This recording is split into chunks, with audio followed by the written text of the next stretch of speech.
Greetings and welcome for our chat, which we're actually now doing the second time because the audio didn't come out the first time, so blame me for that one. We're at CES 2020 at the Pepcom Digital Experience tonight, and I'm here joined by a couple of, three actually, terrific industry colleagues. I'm going to have them introduce themselves. We'll talk a little bit about what we saw here now, what we saw at the show today. So, Adrian, let's start with you. Hi, Adrian Cotterill from the DailyDOOH. Mark Petersen, Shen Milson Wilkie. John Grover from Polycom. All right, well, really?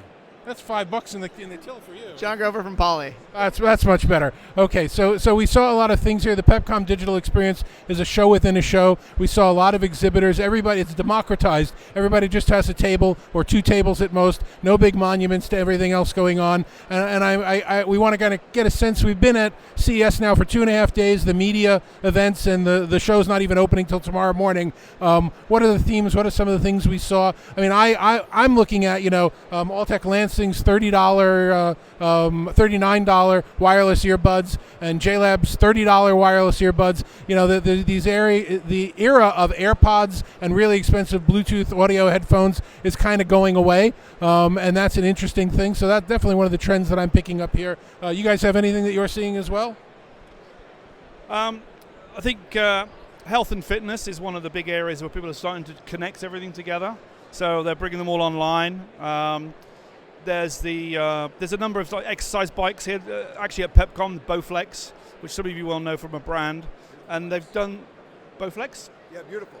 Beautiful. Yeah. Beautiful bike. Very nice. They look good, and they're competing with Peloton, Peloton's pretty much a closed system. So it's a bit like Apple with iPod and iTunes, and Nespresso coffee capsules with their machines and their capsules. But they've taken it all apart, and you plug your own iPad or your own Samsung Galaxy device in it. And then they've got some of their more complicated machines, things like the cross trainers that some of us may well have tried to use at a gym. And unless you look like Arnold Schwarzenegger or you're incredibly fit like a triathlete, or who was the guy? Mark Phelps. Mike Phelps, who presented earlier one of the press conferences. It's very difficult to use machines, and they're using intelligence they test you on the machine, and then they try and give you a program to figure out how you can get better at the whole thing. So seeing a lot of the health and fitness stuff here. You brought up a good point, which I think we're shifting a transition from proprietary closed systems to more of a collaborative environment. I saw over here in the corner really one of the few products here that I could see transcending into the enterprise, and this was a product that was a collaboration tool that used the Microsoft HoloLens. And so you wear the HoloLens and you can collaborate with people, and I thought that was very interesting. The price point was a little high, but it certainly showed how in the demand for conferencing spaces, being able to just set up a space and collaborate without having to was quite innovative. The Lenovo folding was my first real interaction with a folding OLED display, but it was kind of creasy, so I wasn't really too impressed with it, but it was good to actually kind of see that product after several iterations. Yeah, I want to echo what you said, David, and what you said, Adrian. I thought True Wireless was certainly one of the big themes we've seen. Both how it's come down so much in price point over the last year so that it's so much more accessible to the average consumer, but also the addition of new features like active noise canceling to a lot of these new True Wireless, and in the health and fitness space, but even more in the health and medical space. I've seen a lot of devices here to provide, a consumer version of care for stroke survivors, as an example. We've talked previously about some of the hearing aid technology that's come down a lot in price point and is a lot more accessible. Okay, that's great. And there's also some of the, making sure we're working this time, there's also some of the products here that are actually a little bit silly. We have the Procter & Gamble Charmin toilet paper delivery robot here, which I know you had a couple of comments about it regarding the Procter & Gamble press conference, if you want to tell everybody. I did, yeah. If you had to ask me at this point in time, and we're only 2 days in, what the best press conference I've been to, is Procter & Gamble. As Americans, you guys are very, very lucky to have such a corporate that's managing to innovate. In my area of the world, you've looked at Intel, Cisco, Hewlett-Packard, many big corporations who've tried to innovate, tried to act like a small company, and I think 9 times out of 10 they failed. The message I got from the Procter & Gamble press conference yesterday was how clever they were at innovating, how clever they were at doing startups and funding startups. There's been a lot of interest on Twitter with the Charmaine toilet delivery system, which is a little robot drone that delivers toilet paper if you get stuck. That's meant as a joke. It's not meant as a proper product. One of the things that they had was some really good things from Oral-B, their toothpaste stuff. They had some other bits and pieces from eye care and hair care and makeup and bits and pieces. They had a very good razor system. And if you're a man and you shave with an electric razor, it's quite easy to do that. But think of talking about health and fitness, well-being. What if you have to shave your father who's not very well? Somebody who's older or Alzheimer's or whatever else. They've actually got special razors that they've developed which allow you to shave somebody else. They've really thought about it. They've been incredibly innovative. And I think they're just a great success story for US corporates. So I think we're talking about then what we saw, another, I thought, very good press conference was the TCL conference. And I think it was just by going to the root, just going to the basics of what's important for us to hear in a conference. It wasn't a lot of extra whiz-bang.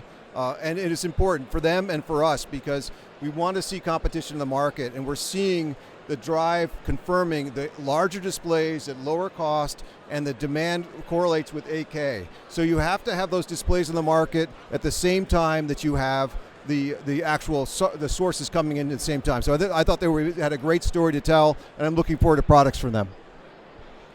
Well, I think sort of a sub-theme across all of this has been how AI is being brought in, almost not like the subtext of the product, but as the leading thing that the product is there to deliver. I felt that was one of the key themes actually in LG's conference. I was no longer buying smart home devices, a washer or dryer. I was buying an AI system delivered via the fridge that would know to order automatically, even down to their concept videos, right? The predictive, the emotional intelligence that the AI is starting to have. Yeah, I think it's going to be a real theme. It seems to be that next trend in AI where we go from using it as a buzzword to we really see how it helps us not just in concept, but how it comes into play as we start interconnecting the devices throughout a smart home. And I'll be the cynic and the negative guy talking about the Panasonic press conference that we saw today. It's a 45-minute press conference. We were about 35 minutes in, and all they were giving us was a very big image advertisement. With Phelps, the gold medalist, that they have partnerships with them and partnerships with the Olympics, and they have partnerships with Disney and the Star Wars theme. And then they brought out stormtroopers to walk around the room. And you're in this press conference in a limited time. You're selecting them over other conflicting conferences. You're 45 minutes into the press conference, and you still haven't really heard about their vision or their products or their lineup or what they're doing. It was now some people loved that. They loved the gitch and they loved the fancy fun stuff. But for me, covering this event in a few days, it was really kind of a waste of time. So I certainly appreciated what we learned from the press conferences you talked about. I appreciated what we learned from the UHD Alliance with the whole concept of the filmmaker's vision, that they're all going to most of the broadcast sets are going to come with displays come with the filmmaker mode that will automatically be set to the vision of the director or the cinematographer, so that it won't be affected by processing in the display or any way that we've set it, that we like it brighter or darker, that whatever the cameraman and the filmmaker and the director wanted you to see, be it blurry or dark or with a different aspect ratio, that's how it'll show up in filmmaker mode as a default on your displays at home. So a lot of good information. And again, I'll reiterate that the show hasn't even started yet. It opens up Tuesday morning as we record this. That's tomorrow morning. That's when the halls open. We've just been going to the press events and the media events and the private events here. So I'll go once more. And by the way, thanks very much to Pepcom for inviting us with our peace beads and our peace sign and our 60s theme here. Let's give everybody one last word, and I'll go around. I'll start with you, Adrian. Any of your impressions or what you're looking forward to next couple of days? Well, one of the things about the show, of course, is that CES is actually one of the largest car shows in the world. We always tend to forget that. If you turn up on the monorail, the first thing you see is the big BMW park. So I've already been to a couple of press conferences about electric vehicles. Byton with the big one, the Chinese brand, launching this year.